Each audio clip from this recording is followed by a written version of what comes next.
E ele diz assim: e a graça do nosso Senhor Jesus Cristo seja convosco, porque a graça do Senhor é algo que nos basta. As verdades bíblicas, irmãos, nos libertam de todo o medo do nosso inimigo. Eu apresentei algumas para você, mas existem milhares de verdades bíblicas que podem nos libertar do medo do nosso inimigo.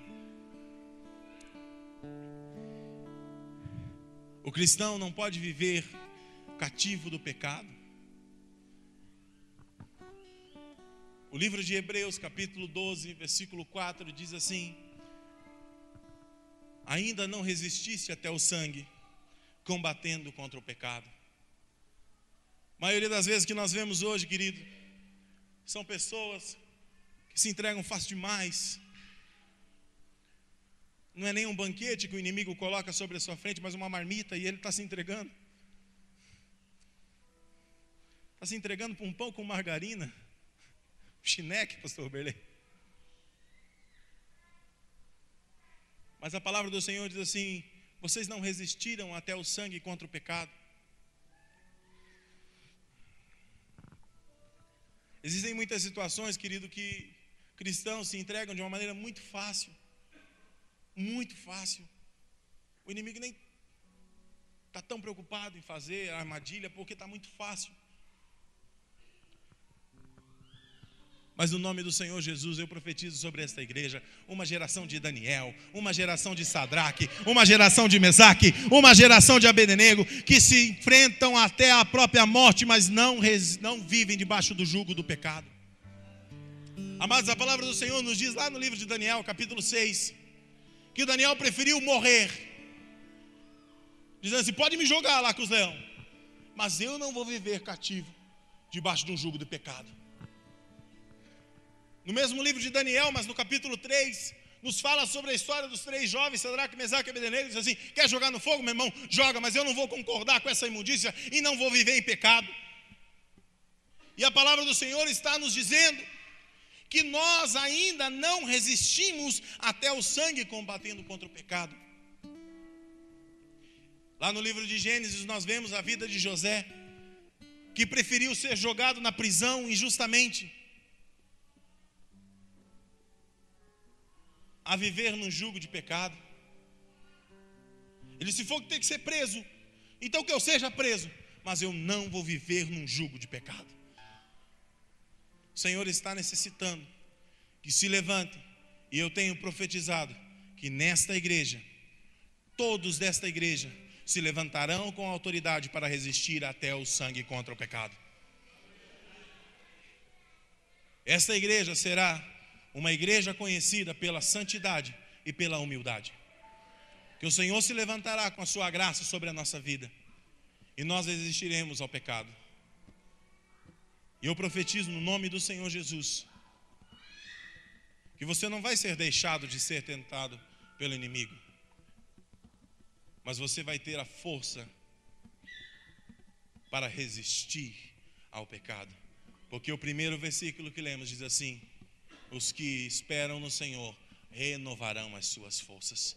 Quando as suas forças estiverem se invadindo, você vai dizer assim: mas Senhor, e o Senhor diz assim: aqueles que esperam em mim renovarão as suas forças. Receba o meu renovo sobre a sua vida.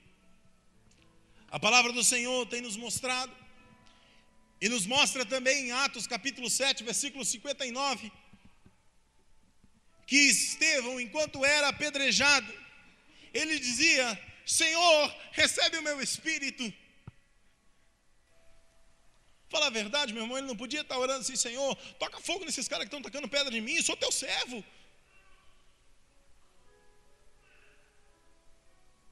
Mas ele dizia: Senhor, recebe o meu espírito. Porque ele sabia que ele estava resistindo contra aquilo que lhe parecia bem à sua própria carne. Levar pedrada não deve ser fácil, até morrer então deve ser pior ainda. Mas ele resistiu, e o Senhor o levou. Nós temos que ser a geração que resiste o pecado. Nós temos que fazer em nossas vidas, queridos, o mesmo que Jesus fez na sua vida, quando ele foi tentado no deserto a pecar em diversas situações.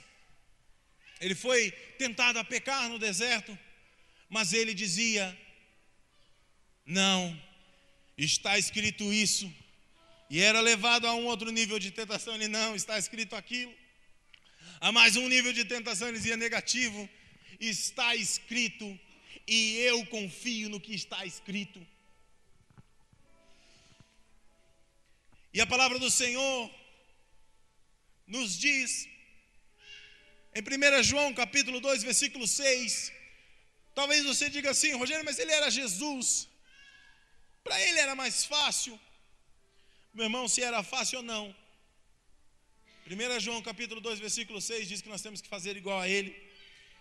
Diz que aquele que se diz estar nele, também deve andar como ele andou. Se você diz estar em Jesus, você tem que andar como ele andou. Seja na hora do milagre, ou seja na hora da prova, você tem que andar como ele andou. Existem muitas pessoas que estão escravizadas pelo pecado. Muitas pessoas convivendo dentro dos templos. Muitas pessoas convivendo dentro das igrejas,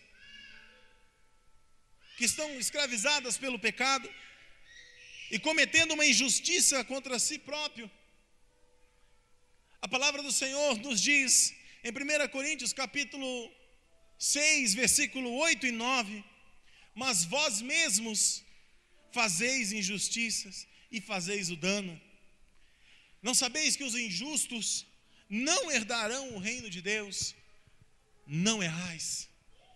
A palavra do Senhor está dizendo que quando nós cometemos o pecado, nós estamos cometendo uma injustiça contra nós mesmos, cometendo um dano contra a nossa própria carne, uma vez que o Senhor morreu para me libertar, para libertar você, meu irmão. E eu erro, eu cometo uma injustiça contra mim mesmo. Mas esse tempo vai chegar ao fim, porque o choro só dura uma noite, mas a alegria vem de manhã cedo. Amados, existem muitos cristãos que vivem cativos da omissão. E nós, como discípulos do Senhor Jesus, não podemos viver cativos da omissão. Tem gente que é tão omissa, que se ele não contar que ele é de Jesus, ninguém percebe que ele é de Jesus. Isso é uma infelicidade para todos os cristãos. Se alguém chegar a você e dizer: mas você é cristão? Não havia percebido. Se isso aconteceu com você, existe um problema de programação em você. Programação, um código de acesso que eu posso lhe passar nessa noite, que se chama se humilhar diante do altar.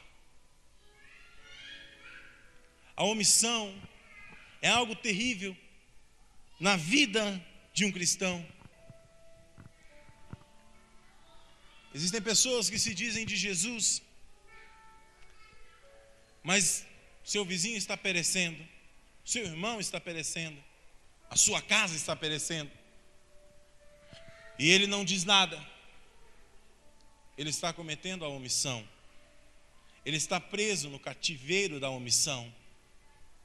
Mas hoje o Senhor nos dará a liberdade sobre toda a omissão, em nome do Senhor Jesus. Existem pessoas que têm vergonha de falar do Senhor Jesus. Eu já ouvi muito pessoas dizer: mas eu tenho vergonha. Vou te dar um recado que está em Lucas 9, capítulo 9, versículo 26.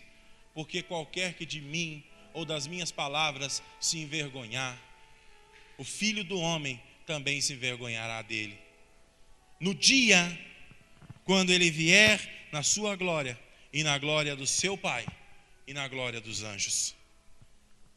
O inimigo tem se levantado forte, dia e noite, contra a igreja, contra esta igreja.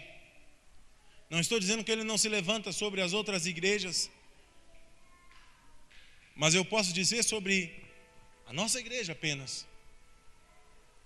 O inimigo tem lançado palavras